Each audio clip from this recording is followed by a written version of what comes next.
Hi, I'm Robert Ponce, and this is my equitable teaching practices.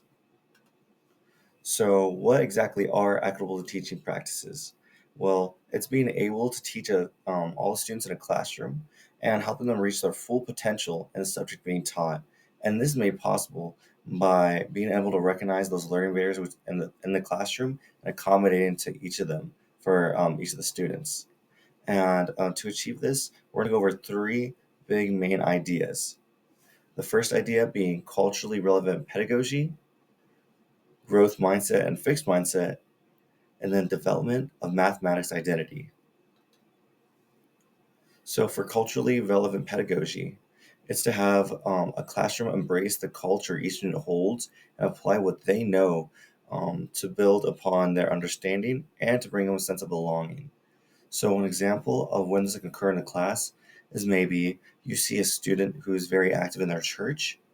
And to relate to them, you maybe recognize that there's an event coming upon the church, and maybe it's a potluck. So you create a problem involving a potluck at that church.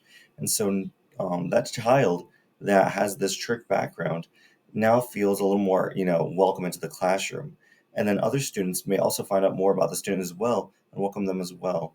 And to kind of just build just a little bit of interest in the topic at hand. So not only are they thinking about math, but also outside factors and how they can relate it into math. And the next one is growth mindset versus fixed mindset. So, growth mindset is the willingness to try new things and receive error as a way to move forward and grow. So, growth mindset is that they always seek opportunities to grow and learn at the topic at hand. So, when they encounter a problem, they see it as an opportunity to do something else to get around it, and they see error as not, a stopping point, but rather as something they can grow on, as they can now see what they did before and what they could do different to grow. And then a fixed mindset is to keep the idea of talent being static and always following the easiest route. So static is that they think that, oh, I'm only this good at math, and so I'm gonna put only this amount of effort as that's where I stand. And then they're gonna follow the easiest route they can possibly take, as I thought that's what they think they can handle. And then when they encounter a problem, they think they cannot solve it, as they think it is what they are at.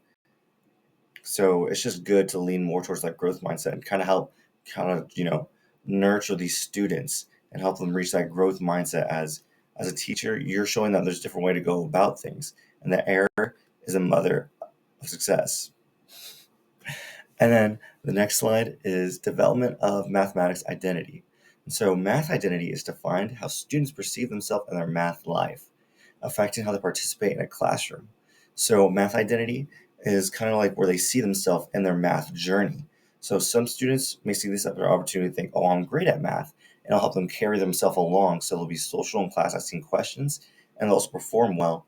Well, it can also be vice versa, where some students may be more shy or they may have a language barrier stopping them from progressing on with their math journey. So they may think with these little barriers holding them back that they are not a good math learner. And then as a teacher, we're there to help them identify where their strong points are and that they can grow.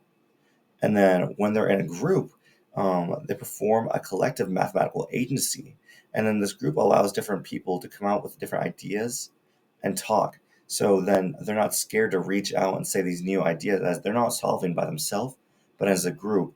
And so students can bring out maybe um, computations or maybe ideas where there's no right or wrong, but we're simply trying to help each other as a whole. And so this all comes together as we want the success for students through these big ideas.